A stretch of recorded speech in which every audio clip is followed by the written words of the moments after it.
सागर जी, शिप्रा जी, राधे राधे। राधे राधे महाराज जी। महाराज जी, जीवन में संतोष का अर्थ क्या है? यथा लाभ, जैसी परिस्थिति है उसमें हम राजी रहें। जोई जोई प्यारो करे सोई मोहि भावे। हम जैसी भी परिस्थिति आवे उसमें हाँ स्वीकृति है, हमारी कोई परेशानी नहीं। चाहे वो दुख वाली परिस्थिति हो चाहे सुख वाली परिस्थिति हो, अनुकूल परिस्थिति हो या प्रतिकूल परिस्थिति हो, दोनों परिस्थितियों में राजी रहना संतोष है। गज धन गोधन बाज धन और रतन धन खान, जब आवे संतोष धन सब धन धूर समान। संतोष धन सबसे बड़ा संतोष। संतोष यथा लाभ संतोष सदा, काहू सो कछु न चाहूंगो। किसी से कोई चाह नहीं, कोई परिस्थिति का परिवर्तन करने की चाह नहीं। जैसी परिस्थिति उसी में राजी रहना, ये संतोषी पुरुष का लक्षण है। तो संतोष की सीमा है किसी से कोई चाह ना करना, जैसी भी परिस्थिति हो उसी परिस्थिति में राजी रहना। पर है बहुत कठिन। दुख की परिस्थिति में कौन राजी रहेगा? है प्रतिकूल परिस्थिति में कौन राजी रहेगा? अपमान में कौन राजी रहेगा? वही राजी रहेगा जो भक्त है। अगर भक्त नहीं है तो नहीं, राजी नहीं रह सकता। भगवान का भक्त है तो सोचता है भगवान ने अपमान दिया है तो कुछ ना कुछ हमारा अमंगल नष्ट होगा। भगवान ने ये दुखद परिस्थिति दी है तो कोई ना कोई अमंगल का नाश होने वाली है, अब हमारा महामंगल होने वाला है। ऐसा भाव विचार ही हमको सहा सकता है कि जैसे अब थोड़ा क्षण रह गया रात्रि का, अभी सुबह होगा, सूर्योदय होगा, अंधकार नष्ट हो जाएगा। तो हमारा जो सुबह होने की आकांक्षा है ये अंधेरे को सहा देगी। ऐसे ही सुख की आकांक्षा दुख को सहा देती।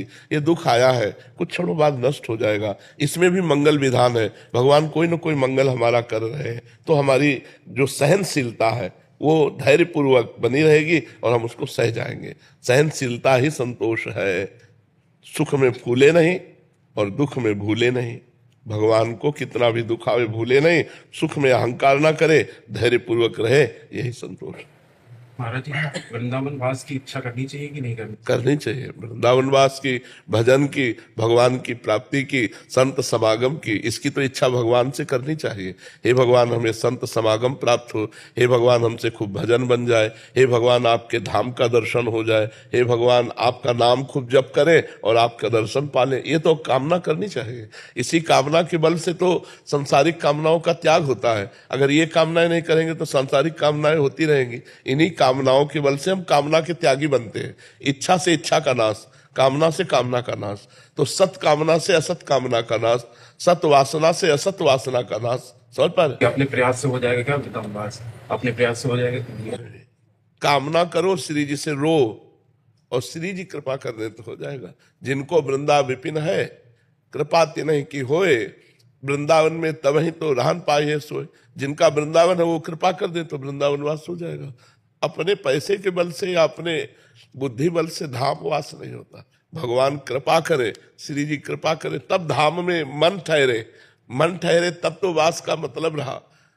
वृंदावन वास बहुत कठिन है, बहुत कठिन है।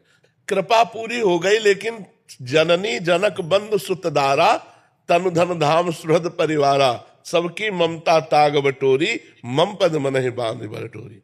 श्री जी तो कृपा पूरी किए, लेकिन श्री जी को छोड़ करके बहू, बेटा, लड़का, बच्चा, परिवार अगर ये अधिक प्यारे लग रहे तो कृपा को ठुकरा कर आप चले जाएंगे। और अगर इनकी ममता श्री जी के चरणों में तो हर कष्ट सहकर आप वृंदावन वास करें। पर महाराज जी यही साथ देता है यंत्र गृहस्थ में, क्योंकि फिर सत्संग लगा के सुन लेते हैं। तो उच्च देखो, जड़ चेतन गुण दोष में विश्व कीन करतार, संत हंस गुण गाहे पे परिहरिवार विकार। जड़ चेतन जितना रचा गया इसमें दोनों बने हैं, गुण और दोष। तो अगर मोबाइल का गुण ग्रहण करो तो बढ़िया बात है।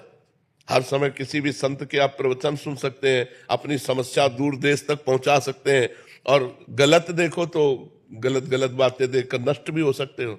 तो हम दोष ना देखें तो हर चीज हमारे को भगवान की प्राप्ति में सहयोग दे सकती है। मोबाइल भी दे सकता है। मोबाइल के बल से तो यहाँ बैठे हो।